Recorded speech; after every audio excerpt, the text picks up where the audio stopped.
Angin malam berembus pelan di desa Sukamerta, membawa bau tanah basah dan daun bambu yang bergesekan satu sama lain.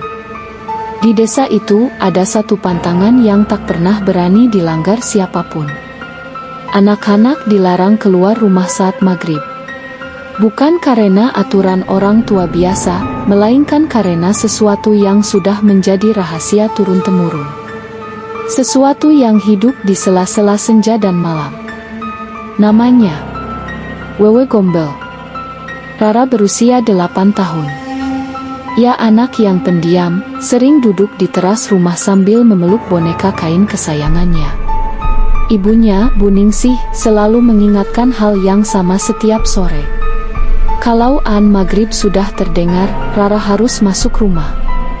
Jangan main di luar. Rara selalu mengangguk. Namun sore itu berbeda. Langit mendung menggantung rendah.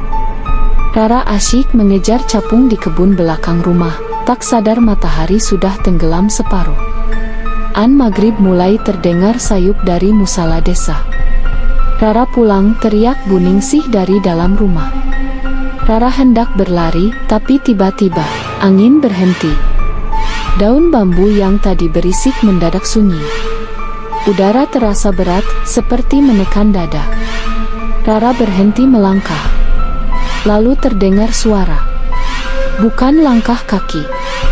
Bukan hembusan angin. Melainkan tangisan perempuan. Pelan. Tersendat. Seperti orang yang lama menahan sakit. Anak kecil sini. Rara menoleh ke arah pohon bambu di pinggir kebun. Di sana berdiri seorang perempuan. Rambutnya panjang, kusut, menutupi wajah. Tubuhnya kurus, punggungnya membungkuk. Namun yang paling aneh, dadanya menggantung panjang hingga ke perut. Rara ingin berteriak, tapi suaranya seakan hilang. Perempuan itu tersenyum meski wajahnya nyaris tak terlihat. Kasihan kamu sendirian. Tangannya terulur. Gelap menelan pandangan Rara. Bu Ningsih menjerit saat mendapati kebun belakang kosong. Rara tidak ada. Boneka kainnya tergeletak di tanah, basah oleh embun. Pencarian dilakukan malam itu juga. Warga desa membawa obor, menyisir kebun, sawah, hingga tepi hutan bambu. Namun tak satu pun menemukan Rara. Hanya satu orang yang sejak awal wajahnya pucat, Mbah Wiryo, sesepuh desa. Ia berdiri terpaku di depan rumpun bambu. Telat maghrib digumamnya lirih. Dia diambil. Diambil siapa, Mbah? Tanya Pak Lurah. Mbah Wiryo menghela napas panjang. Wewe Gombel. Warga terdiam. Tak ada yang berani menyebut nama itu keras-keras. Di balik hutan bambu, ada sebuah tempat yang tak terlihat mata manusia biasa. Sebuah rumah reyot, berdinding kayu lapuk, dengan atap ijuk yang selalu basah, meski tak hujan. Disitulah Rara terbangun. Ia duduk di lantai tanah. Di sekelilingnya ada banyak anak. Sebagian menangis. Sebagian terdiam. Sebagian memeluk lutut, menatap kosong. Ini di mana? Tanya Rara pelan. Seorang anak laki-laki berusia sekitar 10 tahun menjawab, suaranya gemetar. Rumah Wewe. Rara melihat ke sudut ruangan. Perempuan itu duduk di sana. Rambutnya disibakkan ke belakang. Wajahnya pucat, matanya hitam tanpa putih. Mulutnya tersenyum aneh. Ia menggendong seorang balita, menyusui dengan dada panjangnya. Anak-anak, katanya lembut, kalian aman di sini. Tidak ada yang memarahi. Tidak ada yang menyakiti. Rara merasa takut tapi anehnya, juga merasa hangat. Mbah Wiryo duduk bersila di musala, dikelilingi warga. Dulu, katanya pelan, Wewe Gombel adalah seorang perempuan bernama Nyi Rantamsari. Ia adalah istri yang dikhianati. Suaminya membawa perempuan lain ke rumah, mempermalukannya, dan mengusirnya saat ia tengah mengandung. Nyi Rantamsari kehilangan segalanya. Ia menggantung diri di hutan bambu sambil menangis memeluk perutnya. Rohnya tidak tenang. Ia berubah menjadi makhluk yang mencuri anak-anak bukan untuk menyakiti melainkan melindungi mereka dari orang tua yang lalai. Tapi, Mbah Wiryo menatap warga satu persatu, kalau anak itu terlalu lama di sana mereka tak mau pulang. Bu Ningsih jatuh sakit. Setiap malam ia bermimpi Rara berdiri di balik jendela, memanggilnya sambil menangis. Mbah Wiryo datang membawa peringatan. Kalau mau Rara kembali kita hanya punya waktu 7 malam. Malam ke-8 dia akan lupa. Lupa apa, Mbah? Tanya Bu Ningsih dengan suara parau. Lupa kalau dia pernah punya ibu. Malam ke-7. Langit hitam tanpa bulan. Bu Ningsih, Mbah Wiryo, dan Pak Lurah berjalan menuju hutan bambu. Mereka membawa sesaji, nasi tumpeng kecil, kain bayi, dan cermin retak. Angin berdesir saat mereka sampai. Tangisan terdengar. Mbah Wiryo memejamkan mata, membaca doa. Dari balik bambu, Wewe Gombel muncul. Rambutnya menjuntai. Dadanya bergoyang saat ia melangkah. Kenapa kalian datang? Suaranya menggema, anak-anak ini milikku. Bu Ningsih jatuh berlutut. Dia anak saya, tangisnya pecah. Saya lalai tapi saya ingin menebusnya. Wewe Gombel menatapnya lama. Lalu, Rara muncul, wajahnya datar. Matanya kosong. Ibu, katanya ragu. Bu Ningsih memeluknya erat. Tangisan menggema. Wewe Gombel menjerit. Tubuhnya bergetar, berubah kabut hitam, lalu menghilang di antara bambu. Rara pulang. Namun sejak malam itu, ia selalu menoleh ke arah bambu saat maghrib. Kadang ia tersenyum kecil, seolah melihat seseorang. Dan di desa Sukamerta, hingga hari ini, jika ada anak bermain saat senja, orang-orang masih mendengar suara perempuan menangis pelan dari balik bambu, anak kecil sini. Sejak malam Rara kembali, desa Sukamerta memang terlihat normal. Anak-anak kembali bermain di siang hari, warga beraktivitas seperti biasa, dan hutan bambu itu tampak diam namun tidak benar-benar tenang. Bu Ningsih mulai menyadari sesuatu yang janggal pada putrinya. Rara tak lagi takut gelap. Tak lagi menangis saat sendirian. Dan setiap maghrib ia selalu berdiri di depan jendela. Diam menatap ke arah rumpun bambu. Rara, masuk sudah maghrib, kata Bu Ningsih suatu sore. Rara menoleh perlahan. Matanya kosong. Ibu, dia nangis lagi.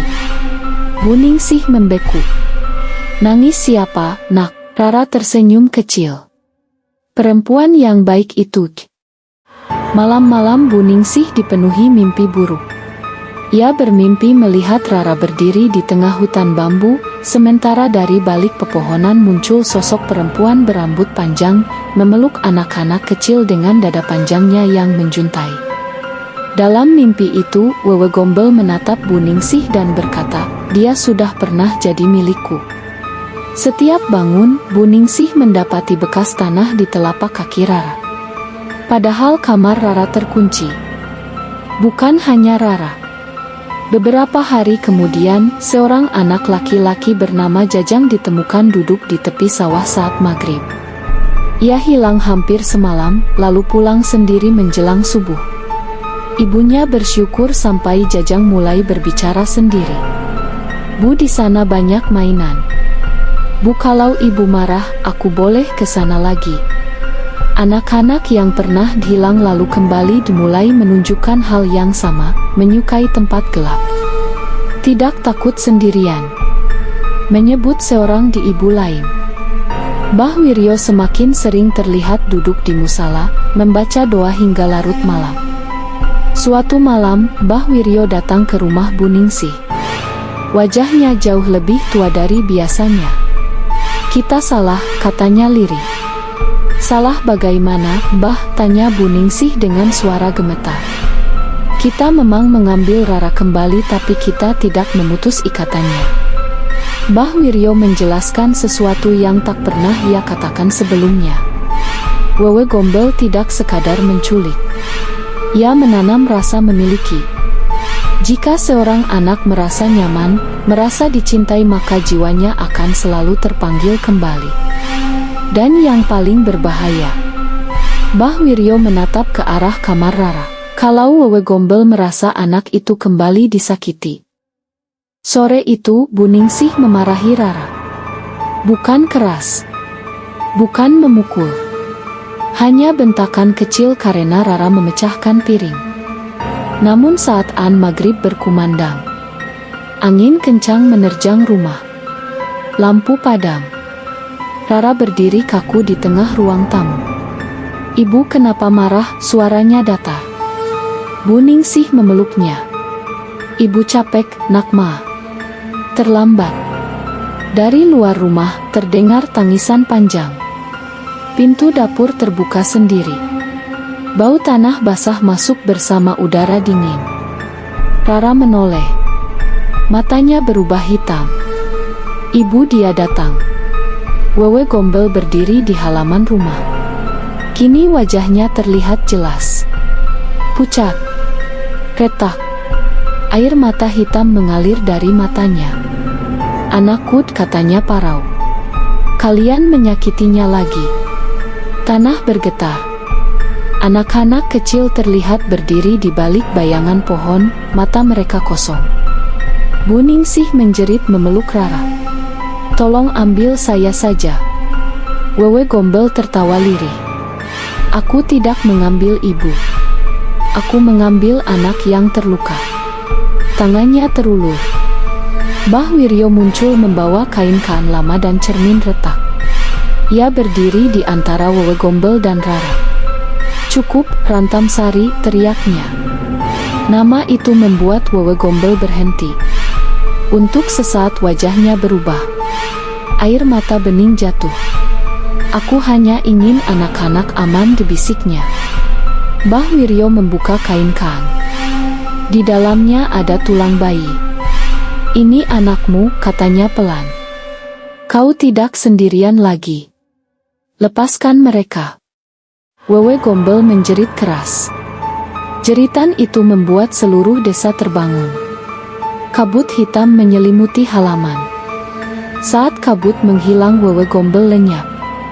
Anak-anak bayangan menghilang. Rara jatuh pingsan. Rara selamat. Namun kini, setiap maghrib, seluruh desa membunyikan kentongan. Anak-anak dikumpulkan. Tak satu pun dibiarkan sendiri. Hutan bambu itu ditebang sebagian. Namun suara tangisan kadang masih terdengar saat senja. Dan orang tua di desa Sukamerta selalu berkata pada anak-anaknya, "Kalau kamu merasa tidak dicintai, dia akan datang." Setelah malam itu, desa Sukamerta berubah. Bukan secara kasat mata, bukan dengan jeritan atau darah, melainkan dengan ketakutan yang dipendam. Warga mulai menutup pintu lebih awal. Tak ada lagi anak yang bermain menjelang maghrib. Kentongan dipukul setiap sore, ritmenya pelan seperti irama peringatan. Tok tok tok. Namun ketenangan itu hanya bertahan beberapa minggu. Rara mulai berbicara sambil tidur.